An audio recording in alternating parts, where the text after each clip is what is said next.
Bonjour, que le Seigneur te bénisse. Je suis là pour encourager quelqu'un à rester fidèle à Dieu.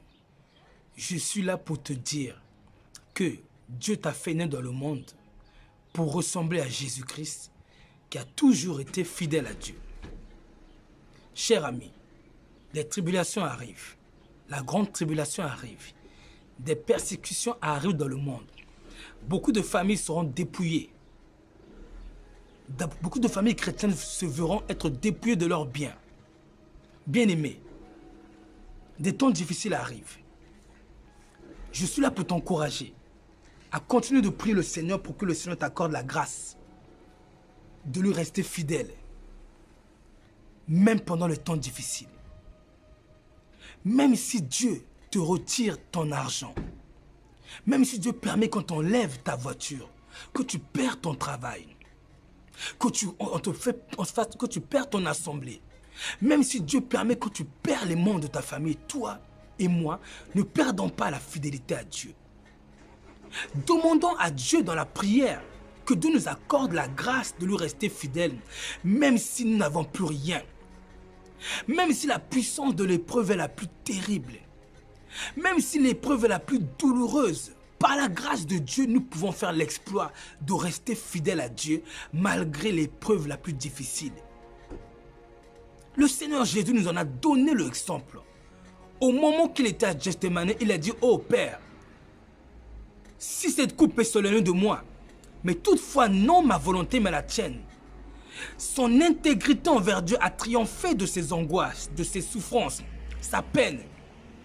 Il était tellement angoissé que la chair l'a tenté de s'écarter de cette épreuve.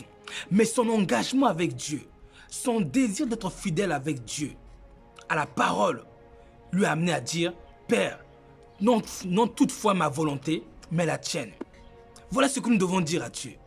Même si on nous retire nos argents, même si nous sommes livrés à Satan, même si nous sommes dans les endroits les plus difficiles au monde, bien-aimés, recherchons la fidélité à Dieu.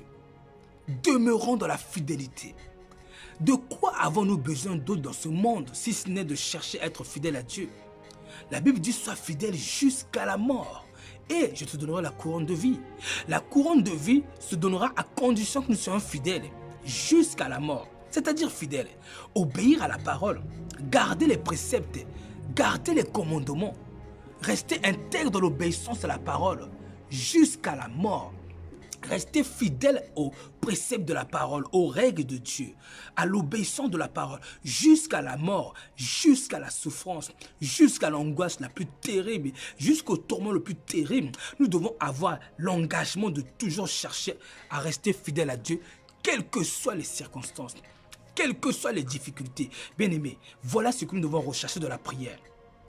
Dans la prière, recherchons le cœur qui demeure fidèle, engagé à Dieu, malgré les peines.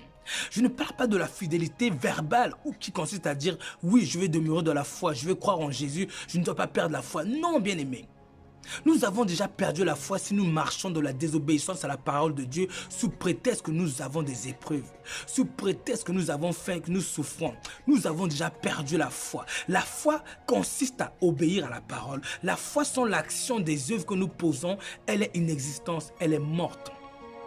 Il ne s'agit pas de dire oui, nous allons garder la foi, nous n'allons pas perdre la foi. Non, perdre la foi, c'est désobéir à la parole. La désobéissance à la parole, c'est perdre la foi. Même si nous confessons le Seigneur de la bouche, si nos actes ne se suivent pas par l'obéissance à la parole, bien que la mort soit derrière nous, bien que les tourments soient derrière nous, si nos actions n'y sont pas, nous avons perdu la foi. Notre foi n'est plus que verbale, elle n'est pas palpable, elle n'est pas démontrée par les œuvres. Bien-aimés, recherchons la fidélité. Tu sais, mon frère, ma soeur, les épreuves que Dieu t'a données récemment, nous avons des petites épreuves dans la maison. Des fois, certaines personnes ont des problèmes avec leur mari, ont des maris difficiles. D'autres ont des femmes invivables. D'autres ont des patrons invivables. Beaucoup de problèmes que nous avons aujourd'hui sont le résultat de l'amour de Dieu pour nous qui nous amène à apprendre à vivre dans les peines, dans les angoisses, pour développer notre attitude de la fidélité à Dieu pendant l'épreuve. En vue de la grande tribulation qui arrive, Dieu permet que nous soyons toujours éprouvés. Cher ami, si tu es un chrétien qui n'est pas très éprouvé, tu as des problèmes. C'est que la Bible dit que Dieu châtie celui qui l'aime comme un père châtie ses enfants. La Bible dit que si vous êtes exempt du châtiment, que tous en partent, vous êtes des enfants illégitimes. Mon frère, ma soeur, si tu vois dans ta vie, il n'y a pas beaucoup d'épreuves. Il n'y a pas beaucoup de persécutions, il y a quelque chose qui ne va pas. Mets-toi à genoux, va prier le Seigneur. Parce que Dieu, quand il aime ses enfants, il leur met des persécutions. C'est-à-dire que des persécutions vont les amener à toujours chercher Dieu, à chercher Dieu. Je parle des chrétiens qui sont mal affermis, qui sont indisciplinés, qui ne sont pas totalement dévoués à Dieu. Dieu permettra toujours qu'il y ait des persécutions. Si vous regardez dans Lévitique, il est dit que le feu doit toujours brûler continuellement à l'autel. Quel feu? Le feu de l'épreuve qui nous permettra de toujours rechercher le Seigneur. Le Seigneur a permis que nous ayons quelques diverses épreuves. À nos yeux, ils sont durs. Les épreuves que nous avons aujourd'hui. Bien aimés, nous sommes le 22/09/2020. Nous ne sommes pas encore rentrés dans la grande tribulation. Nous sommes à l'aube de la deuxième vague du corona. Alors, mais nous avons déjà eu des épreuves avant cela. Dans nos maisons, dans nos travails, dans nos vies. Ces choses-là, c'était que des petites épreuves qui n'avaient de but que de nous réveiller pour nous amener à aimer Dieu malgré nos peines, aimer Dieu malgré nos découragements, aimer Dieu malgré la discerne, aimer Dieu malgré les persécutions. C'est-à-dire, aimer Dieu veut dire garder la parole. Jean 14:15, si quelqu'un m'aime, il gardera la parole. Donc, le but de ces épreuves est de nous amener à garder la parole pendant les épreuves, à rechercher le Père, à prier le Père, à ne pas être distrait avec le monde, avec les films du monde, avec les musiques du monde, avec les cinémas. Non! À être continuellement dans une atmosphère où nous sommes en train de prier, chercher le Seigneur, parce que nous sommes accablés, tourmentés, persécutés.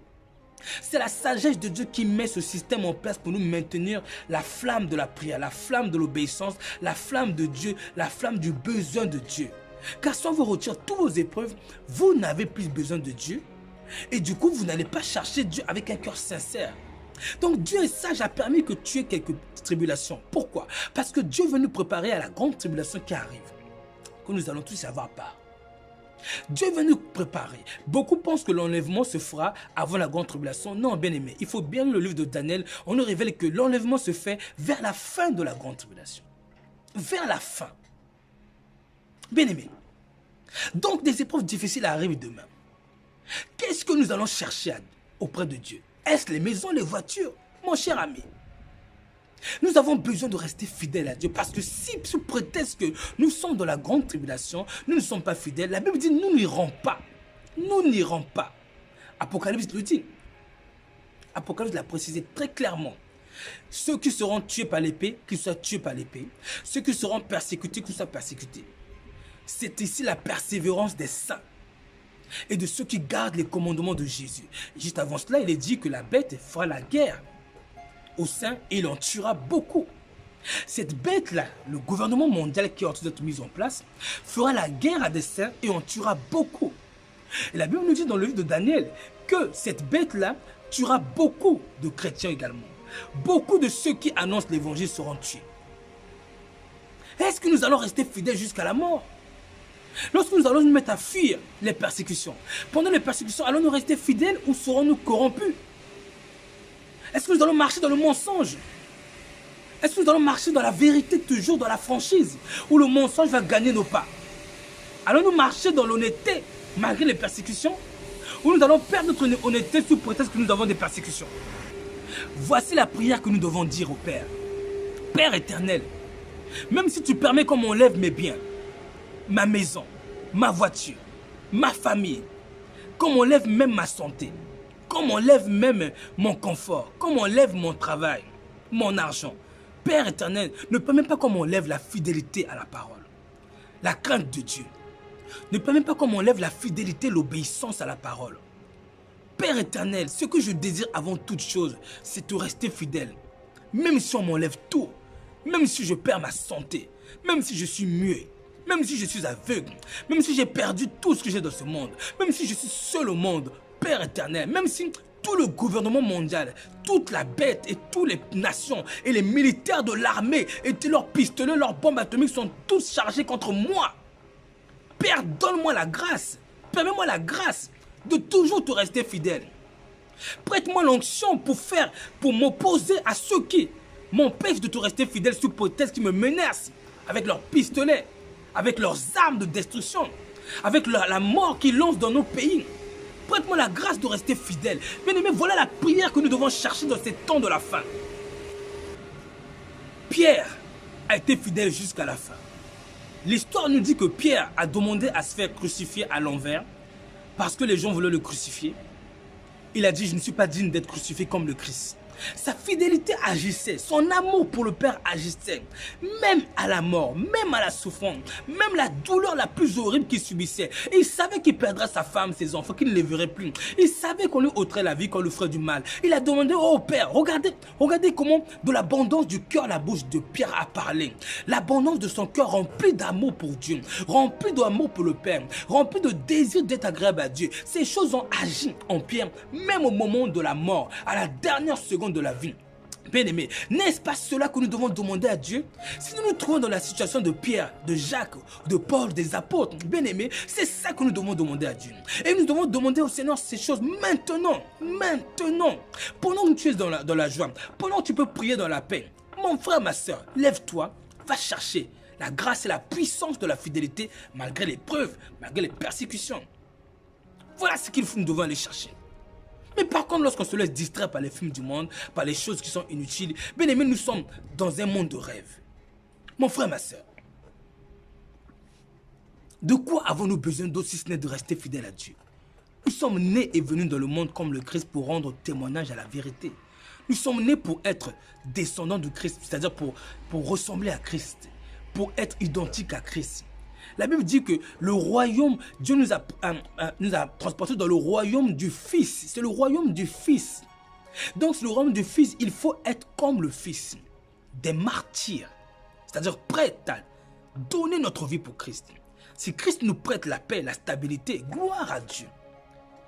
Mais si nous devons perdre la stabilité à cause des persécutions, à cause de la marque de la bête que le gouvernement mondial va vouloir nous faire prendre, nous devons être prêts à perdre ces choses. Nous devons être prêts à vivre dans les champs, dormir dans les forêts si cela est nécessaire pour ne pas prendre cette marque de la bête, cette puce RFID ou ce système politique mondial de la bête. Nous devons être prêts à tout pour ne pas prendre ces choses.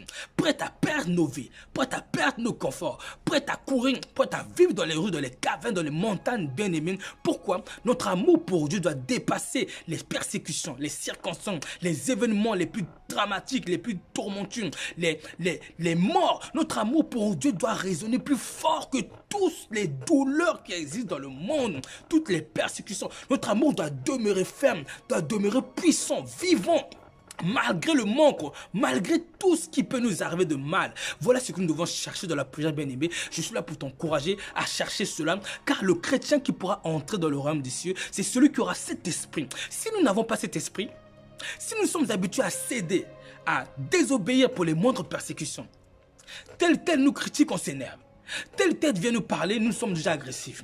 Ou si par exemple pour d'autres frères et sœurs, sa femme n'a pas bien fait un exemple, n'a pas eu un comportement correct, il s'énerve, il perd son sang-froid, il perd sa foi, il a une attitude antichrist. Ou une femme qui voit que son mari ne l'a peut-être pas aidé à la maison, elle a déjà des mauvaises pensées, où elle commence à murmurer, mon ami, ma soeur, là la foi est faible. Notre foi ne doit pas être faible au point où par la moindre offense, nous perdons notre foi, nous perdons l'attitude chrétienne que nous sommes censés avoir, nous perdons la fidélité, l'amour que nous avons envers les autres. Nous sommes censés aimer même celui qui ne nous aime pas pour que notre amour pour Dieu soit plus fort que les ressentiments que nous avons, bien-aimés. Mon frère, ma soeur, la souffrance est un héritage que Christ nous a laissé. La Bible dit dans le livre de Daniel, beaucoup seront épurés par la souffrance. La souffrance sera le moyen de purification par lequel Dieu va purifier nos âmes. La souffrance va nous amener à renoncer à tout ce que nous possédions pour avoir un cœur totalement fixé, focalisé que sur Dieu et l'amour de Dieu. Parce qu'en réalité, notre trésor, ce n'est pas ce que nous possédons, c'est Dieu notre trésor. Notre trésor, ce n'est pas notre femme, ce ne sont pas nos enfants, ce ne sont pas nos voitures, notre travail. Non! Qu'est-ce qu'on s'en fiche de ces choses? Même si on les perd, qu'est-ce que ça peut faire? Notre trésor, c'est notre Dieu. que nous aimons de tout notre cœur, malgré la souffrance, la peine, la mort, que nous sommes censés aimer de tout notre cœur, de toute notre pensée, de toute notre âme, de toute notre volonté, de tout notre désir, de toute notre force, dit la Bible, de toute notre force. Toutes nos pensées doivent être focalisées sur Dieu, focalisées sur le Père, sur l'obéissance à la parole. Je ne parle pas de quelqu'un qui pense à Dieu seulement pour penser à Dieu, non. Je parle de quelqu'un qui pense à Dieu pour chercher à lui être fidèle, quelqu'un qui pense à Dieu constamment lorsque l'infidélité se présente devant lui. Lui, il pense tellement à rester fidèle à Dieu qu'il va pratiquer la fidélité, même si la tentation de la désobéissance de la fidélité est puissante. Parce que son cœur bat réellement pour Dieu, alors lui, il va s'efforcer de demeurer dans la fidélité, dans l'obéissance à la parole, aux préceptes du Christ, au commandement, malgré les tentations de l'infidélité, malgré les peines, malgré les douleurs. Bien aimé, ton épreuve, ton manque de sommeil n'est pas une raison pour, sous prétexte que tu es fatigué, être infidèle. Bien aimé, c'est pas parce que ta femme te parle mal que tu dois mal lui répondre. Bien aimé, c'est pas parce que ton mari, ta femme ne te fait pas la cuisine, que toi tu dois agir infidèlement, que tu dois réagir incorrectement devant la parole. Non! Nous sommes censés aimer Dieu, au-delà de nos peines, au-delà de nos souffrances. Recherchons cet esprit. C'est le seul moyen pour nous de demeurer fidèles dans ces épreuves de la fin des temps. Comme je le dis, ces épreuves-là vont venir et l'enlèvement viendra vers la fin de la grande tribulation. Vers la fin. La grande tribulation, nous allons tous y participer. Mon frère, ma soeur, si nous n'avons pas cet esprit, l'esprit de l'amour de Dieu, de la fidélité à Dieu, malgré les persécutions, les souffrances, malgré les peines, malgré les angoisses, nous n'arriverons pas. Nous n'arriverons pas. La Bible dit que la femme ne doit se parer ni de tresse ni de père, n'est-ce pas? Mais nous n'avons même pas assez d'engagement pour renoncer à nos perles et tresses. Regardez comment nos foi sont faibles. 2 apôtres du Seigneur ont dit, Pierre a dit que votre beauté ne soit pas celle de l'extérieur. Dans 1 Pierre 3.3, version parole vivante, que votre beauté ne soit pas celle de l'extérieur. Donc, Pierre est en train de dire que une chrétienne ne peut pas porter des accessoires de beauté, quels qu'ils soient. Et dans le même verset, il met 2 points, il dit cheveux tressés, ornements d'or. Vous voyez? Et ça, c'est Pierre. Paul dit dans 1 Timothée 2.9, je veux que la femme, vêtue d'une manière décente, combien de sœurs sont habillées indécemment parce qu'elles ne gardent pas cette parole. Et ensuite, il dit avec décence, avec modestie. Combien parmi nous sont habillés sans modestie? Ensuite, avec pudeur. Combien de nous manquons de pudeur en exposant nos décolletés, en étant en débardeur? Ensuite, il dit il ne doit se parer ni de tresse. Comme Pierre. Paul a parlé de tresse. Et Christ avait dit à Pierre, enseignez-leur à observer tout ce que je vous ai prescrit. Donc les préceptes que Pierre a donnés viennent du Christ. Pierre est contre la beauté, contre les tresses, contre les ornements. Et Paul, qui a rencontré le Christ selon l'esprit, pas selon la chair, a dit la même chose. Alors dans ce cas-là, donc, les deux marchaient avec le même esprit. Ils sont deux à avoir donné ces préceptes. Combien de chrétiens n'aiment pas, ne sont pas prêts à renoncer à eux, à leur parure, à leur tendance pour se conformer à cette parole que les 2 apôtres du Seigneur ont annoncée? La Bible dit que le témoignage de 2 hommes est vrai. La troisième personne qui confirme cela est le Saint-Esprit qui atteste que cette parole-là, qui est dans la Bible, vient de lui. Mon frère, ma soeur, nous ne sommes pas prêts à renoncer à nos perles, à nos bijoux. Comment pourrons-nous renoncer à nos vies? Comme le Seigneur a dit dans Luc 14, 26, si quelqu'un ne hait pas sa propre vie à cause de moi, n'est pas digne de moi. Comment pourrons-nous être capables d'aimer Dieu malgré la souffrance, quand la souffrance de l'âme, que le joug que le Seigneur nous a donné d'avoir, de renoncer à nos perles, nos tresses, nos bijoux, nous sommes incapables de le porter. Notre foi est trop faible si nous ne sommes pas capables de renoncer à nos perles, nos bijoux. Mon frère, ma soeur, ta foi est faible, trop faible, incapable de surmonter la grande tribulation si tu n'es pas capable de renoncer à la petite tendance, à la tendance du moment, les perles, les tresses, les bijoux, les ornements que la Bible interdit très clairement. Ta foi est faible. Il faut que ta foi soit assez puissante. C'est la foi puissante qui va amener la personne à renoncer à ces choses. Quelqu'un qui renoncera à son caractère impur, sa méchanceté, sa haine, son orgueil, il s'humiliera, il va s'humilier devant les autorités. Il va craindre le nom de Dieu pour se détourner du mal. Il va craindre le nom de Dieu pour se détourner du mensonge qui le tente. Quelqu'un qui est prêt à perdre même sa maison pour rester fidèle, pour ne pas mentir. C'est quelqu'un qui a une puissance de foi, puissance d'obéissance. C'est la semence de cette obéissance puissante qui l'amènera à se dépouiller de ses perles, ses ornements, et qui l'amènera maintenant à rester fidèle dans la grande tribulation, parce que cette personne assez tellement engagée envers Dieu sera prête à donner toute sa vie, même si on lui demandait, on lui disait qu'on va la tuer, on va tuer ses enfants devant elle, elle dira: tue mes enfants, fais ce que tu veux. Mais moi, je ne renierai pas le Seigneur. Mais moi, je resterai dans l'obéissance. Mais moi, je ne prendrai pas ta marque de la baigne. Prends ma famille, fais ce que tu veux. Mais moi, je ne renierai pas le nom du Seigneur. Je resterai engagé à la parole malgré les persécutions. Vous savez pourquoi il dira ça? Parce que Luc 14, 26 dit: si quelqu'un ne me préfère pas à son père, sa mère, sa femme, ses enfants, son mari, ni même à sa propre vie, cette personne n'est pas digne de moi. Une personne qui est prête à rester engagée à Dieu malgré de telles menaces sur sa famille, c'est une personne qui aime Dieu au-delà de sa vie, au-delà de tout ce qu'il aime dans ce monde. Parce que la Bible nous a bien dit, si quelqu'un n'a pas soin des siens, principalement de sa famille, il a renié la foi, il est pire qu'un infidèle. Voyez? Donc nous sommes censés prendre soin de nos familles. Mais la même Bible nous dit que si il faut choisir entre nos familles et le Christ, c'est le Christ qu'on doit choisir. Mon frère, ma soeur, rappelons-nous que notre père Abraham, patriarche, a dû choisir entre l'obéissance à la voix de Dieu et son fils Isaac. Vous voyez que c'est le même esprit. Abraham a tant aimé Dieu qu'il a donné la vie de son fils Isaac. Il a estimé que la valeur de Dieu à ses yeux était plus importante que la vie de son fils qu'il avait attendu dans la vieillesse. Abraham a tant aimé Dieu que le bonheur qu'il voyait sur son fils, le bonheur de voir son fils naître dans la vieillesse n'était pas assez grande pour l'empêcher d'être fidèle à Dieu au point de refuser d'offrir son fils à l'autel. Voilà la foi d'Abraham. Voilà la foi que Christ est venu dire: si quelqu'un ne me préfère pas à sa famille, à son père, à sa mère, même à sa propre vie, n'est pas digne de moi. C'est le même esprit. Mon frère, ma soeur, et tu crois que Dieu n'est pas capable de renoncer à tes bijoux, tes ornements? Dieu demande à Abraham de renoncer à la vie de son fils, un être humain. Et toi, tu penses que Dieu n'est pas capable de te demander de renoncer à tes bijoux, tes maquillages, des rouges à lèvres? Tu es dans l'erreur, mon frère, ma soeur.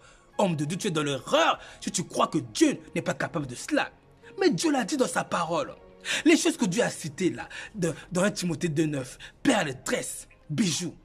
Mais ce sont des ornements. Va voir la définition d'ornement. C'est décoration à ajouter en supplément pour s'embellir. Quand Pierre a dit que votre beauté ne soit pas celle de l'extérieur, ou dans d'autres versants, ayez non cette parole extérieure. Mais c'est la beauté. Ce sont des ornements. Ensuite, Pierre a dit ornements d'or, cheveux tressés. Mais ce sont des ornements, ce sont des ajouts qu'on ajoute pour s'embellir. Les bijoux. Quand Jacob a dit dans Exode 30, Moïse a dit dans Exode 35, verset 5, Dieu a dit: tu es un peuple à cou raide. Si je monte au milieu de toi, je te consumerai.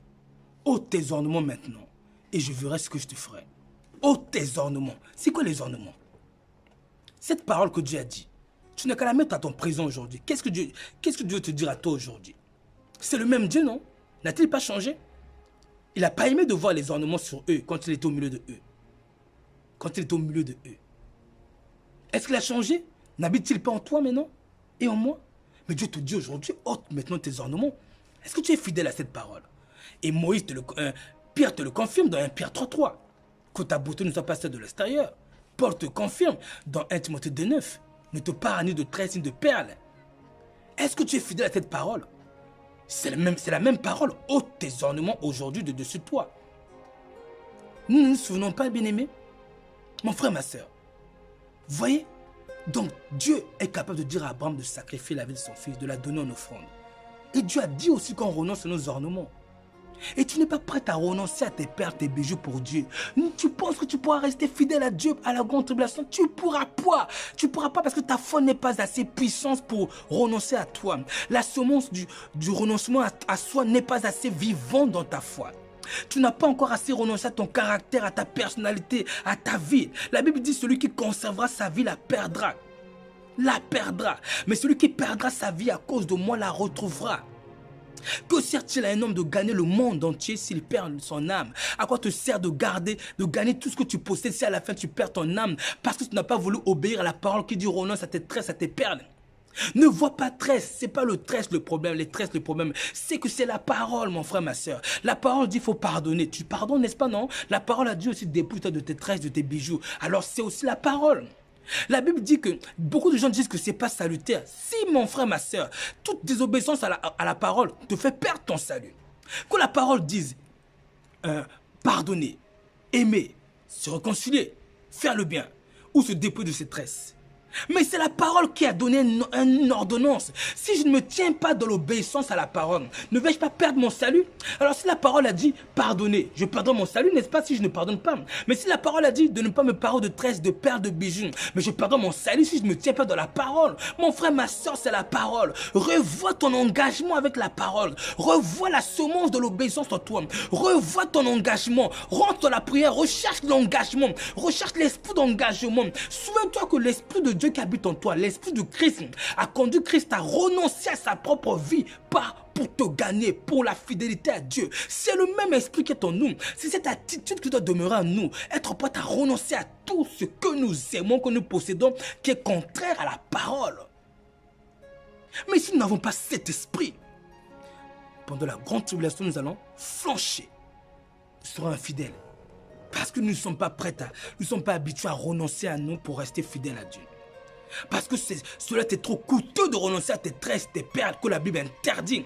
Et du coup, les théologiens sont partis dire c'est contextuel, c'est contextuel. La Bible n'a pas dit ça. La Bible n'a pas dit c'est un contexte. La Bible a dit c'est un ordre que Paul, par l'Esprit de Dieu, a donné aux chrétiens qui étaient avant nous. Alors eux, c'était des chrétiens, ils ont reçu cet ordre-là. Nous ne sommes pas des chrétiens aujourd'hui.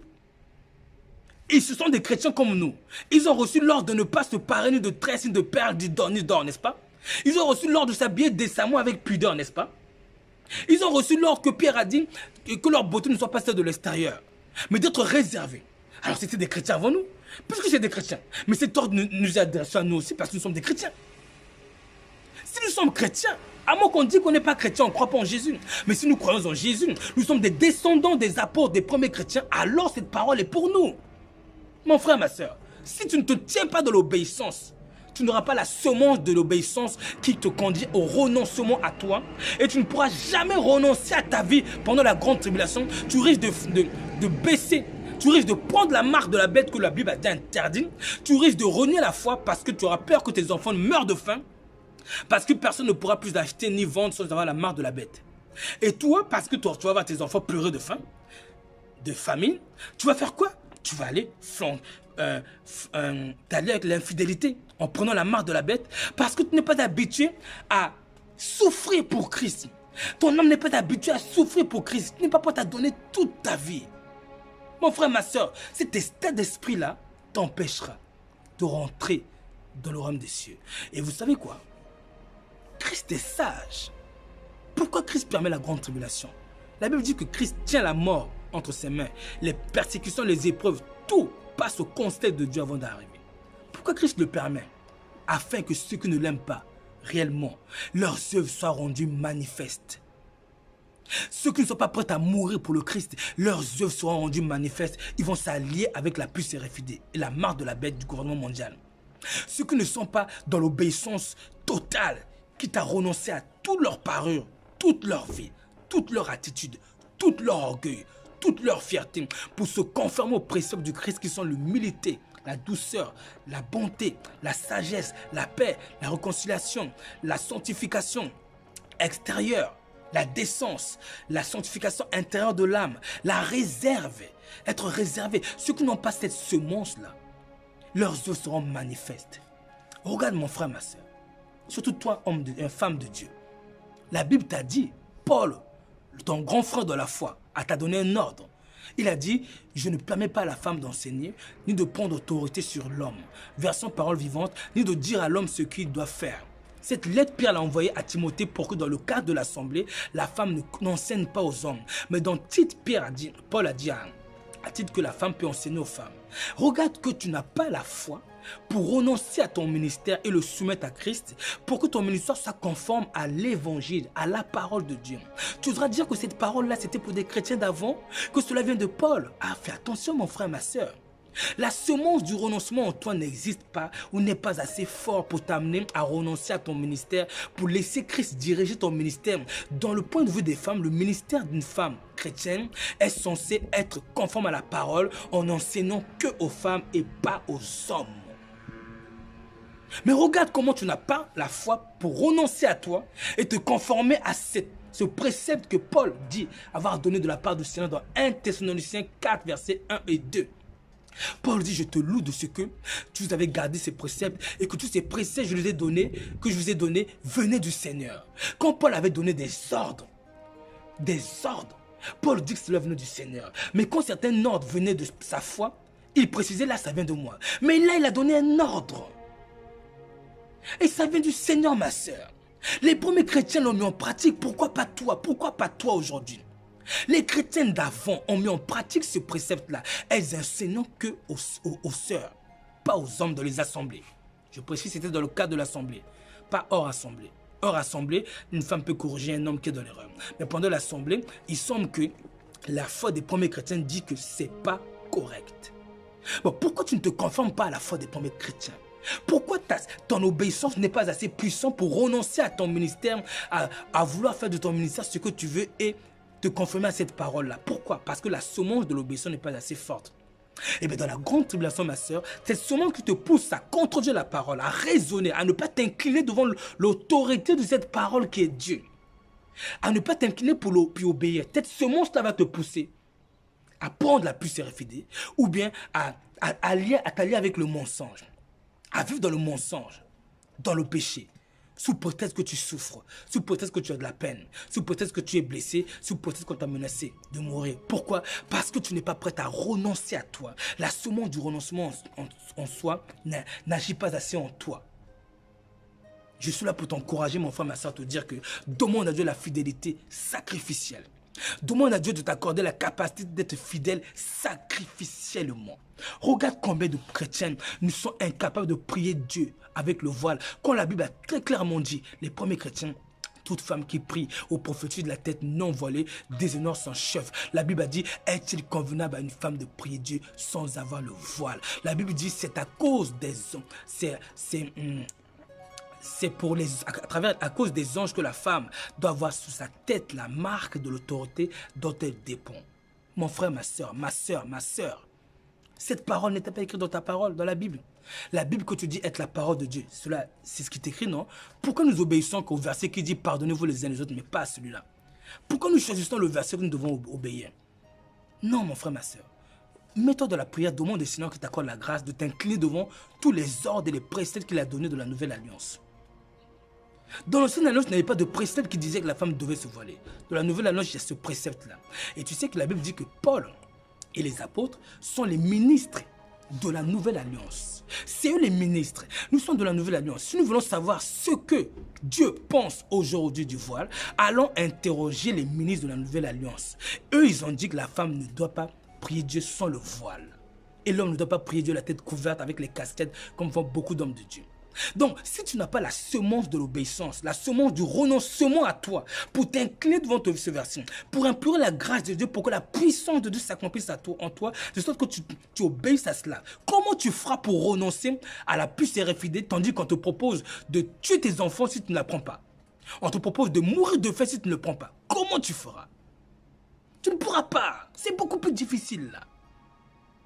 Cherche la fidélité. Cherche la puissance de la fidélité. Cherche la fidélité, ma soeur, mon frère. Cherche la fidélité sacrificielle.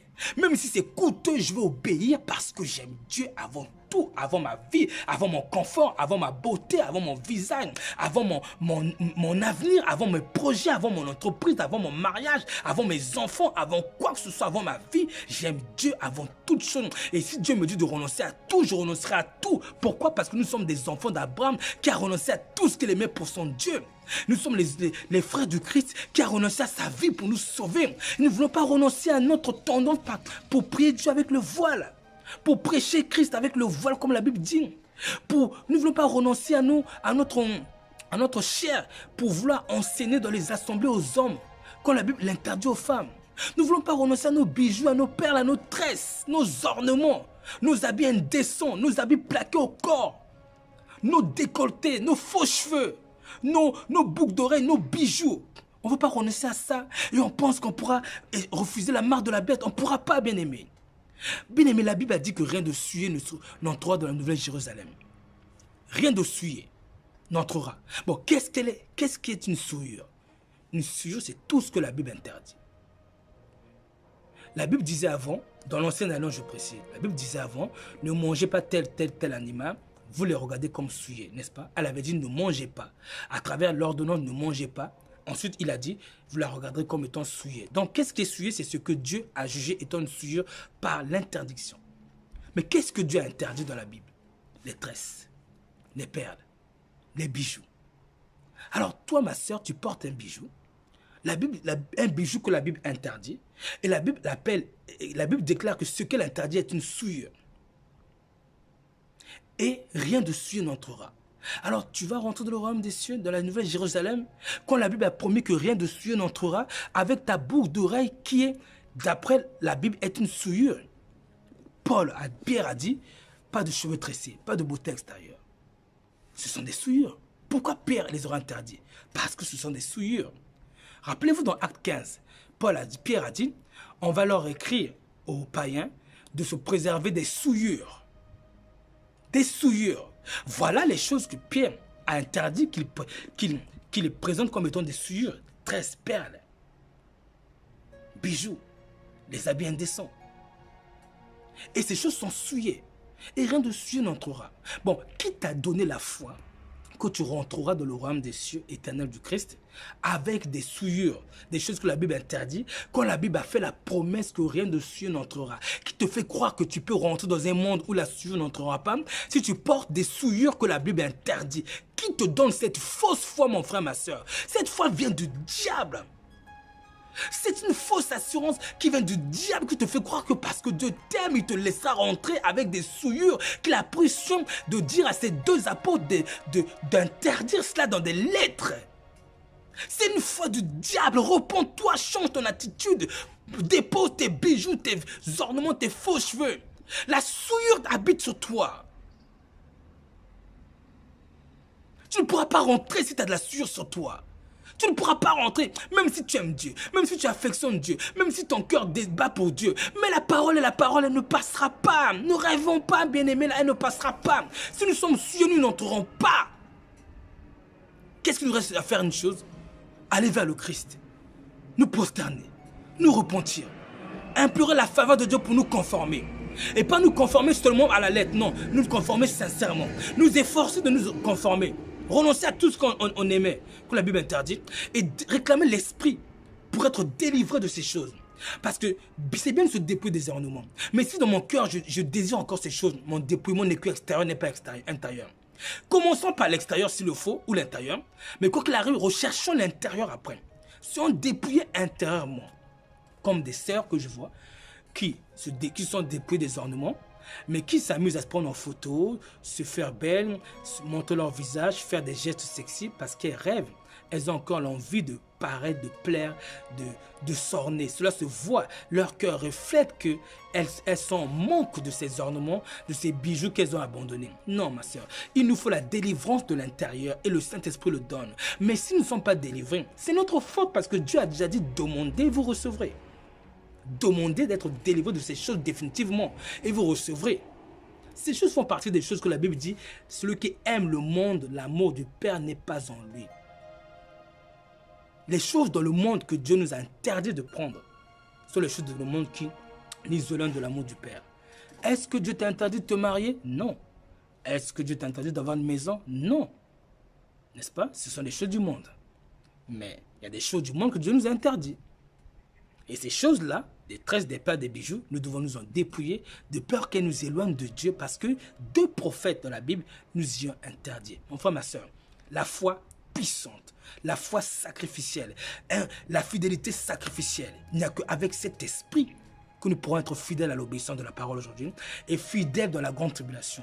Que le Seigneur te bénisse, te fortifie, t'accorde le cœur de prier avec acharnement jusqu'à avoir la fidélité sacrificielle. N'écoute pas les hommes de Dieu qui te disent le contraire. Écoute la Bible, écoute la Bible. Ton pasteur n'est pas ton Dieu. Ton véritable berger, c'est le Christ. Si un pasteur prêche des choses que la Bible n'a pas dit, c'est un faux prophète. Il ne le sait peut-être pas, mais c'est un faux prophète parce qu'il ne prêche pas le message prophétique que la Bible a donné de prêcher. Le message a dit de renoncer aux perles, aux tresses, aux bijoux.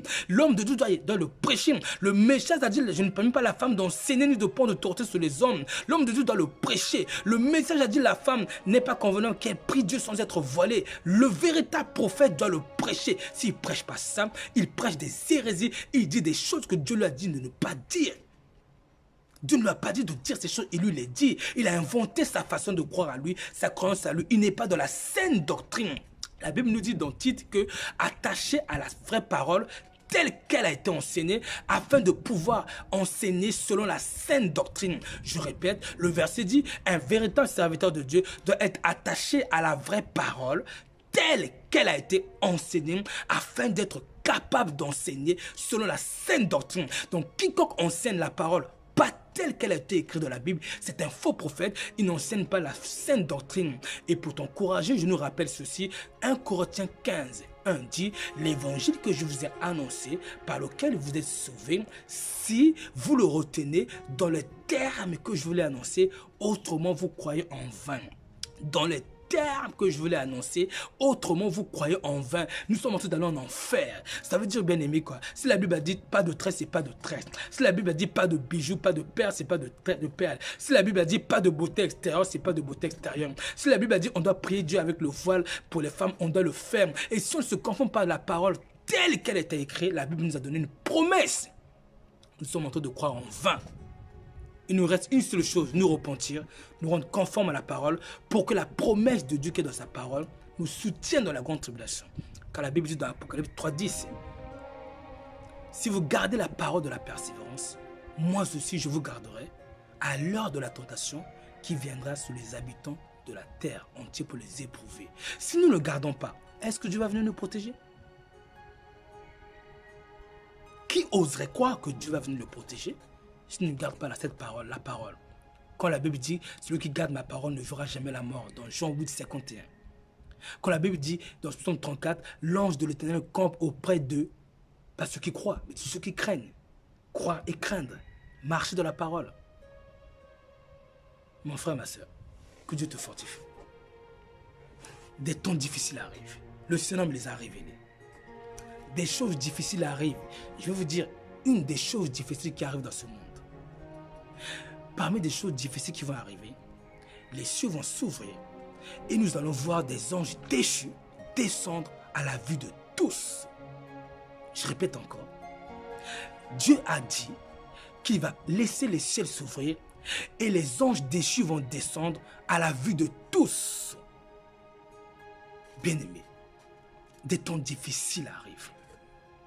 Le gouvernement mondial sera mis en place. Ils vont nous persécuter. Ils vont persécuter les chrétiens pour leur dire, parce que vous avez refusé de prendre le vaccin, ou vous refusez de prendre la puce RFID, le système électronique qu'ils ont mis en place pour remplacer la monnaie, pour remplacer le permis de conduire, le passeport, et qui leur servira de détecter, de connecter notre corps à un ordinateur, et qui leur permettra aussi de pouvoir, avec le vaccin, de pouvoir détecter quelle partie de notre corps, grâce au vaccin qui sera dans tout le corps. Ce vaccin est un élément électronique. Ce vaccin va permettre, en lien avec cette puce, de détecter tout ce qui ne va pas dans le corps.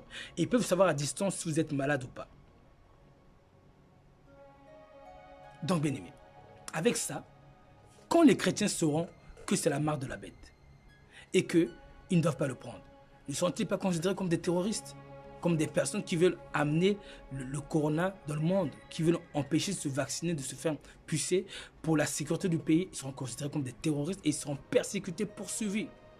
À ce moment-là, mon frère, ma soeur, tu vas faire comment? Si on te dit que si tu veux prendre l'argent de ton compte, il faut que tu prennes la puce. Si on te dit que si tu veux me donner à manger à tes enfants, il faut que tu prennes la puce.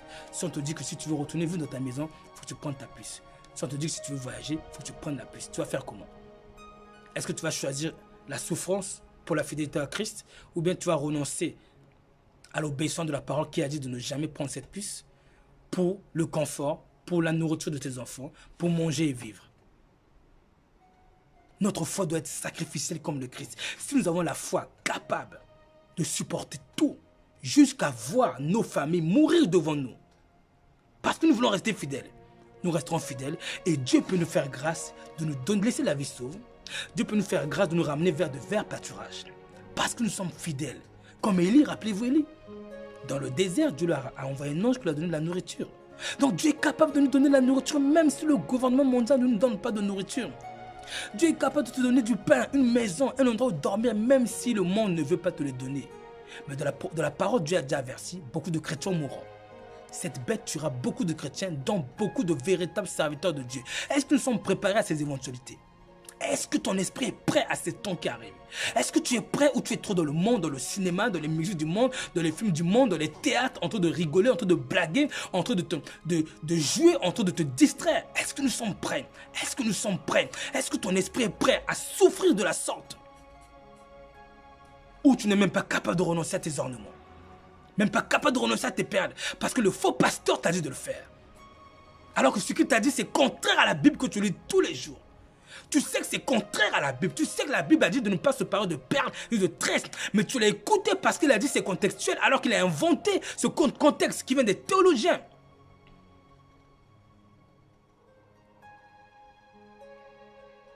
Le choix, c'est entre nos mains. Un homme de Dieu avait dit ceci. Il a fait un rêve qu'il avait le Christ. Le Christ était géant. Et il y avait des milliers de chrétiens qui s'étaient accrochés à sa robe. Et le Christ a fait ce mouvement-là. Un mouvement très fort. C'est le Christ qui l'a fait lui-même. Et parmi les milliers de chrétiens qui étaient accrochés à lui, plus de 99% sont tombés par terre. Il n'en restait que 1%. Bien aimé, la grande tribulation, c'est le Christ qui va le produire. Pour voir si nous sommes fidèles ou pas. Si nous sommes accrochés à la parole. Si on est prêt à renoncer à notre vie pour Christ. Que le Seigneur te bénisse, te garde et te fortifie, te conduise dans toute la vérité. Que le Seigneur te prête un esprit de sacrifice pour Dieu. Un esprit de renoncement à toi. Que le Seigneur te prête un esprit de fidélité sacrificielle au prix de ta vie. Que le Seigneur te prête ces choses par la grâce de Dieu. Que le Seigneur te donne un cœur qu'il aime au point de donner ta vie pour le Seigneur. Comme le Seigneur a